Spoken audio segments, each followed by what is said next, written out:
Next item po tayo, Apple iPad Watch. Honest issue ko po dito is yung battery. Palitin na po siya ng battery. Hindi na siya gagana nang hindi siya nakasaksak. Pero, as you can see, gumagana naman po siya. Volume up, volume down. Ayan.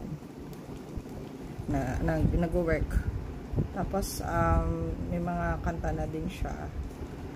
Kung na-connect ako na ba to sa online, hindi ko pa na-try. Kasi wala po akong Apple Music sa phone ko.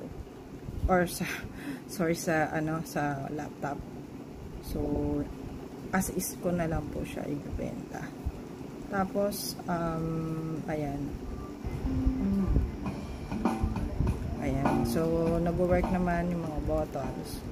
Tapos, based dito sa about niya, ano to 16 gig. Test all you want na lang po. Pero, so far, I think, wala naman po siyang, cloud or whatnot. Ayun. Teka lang ha.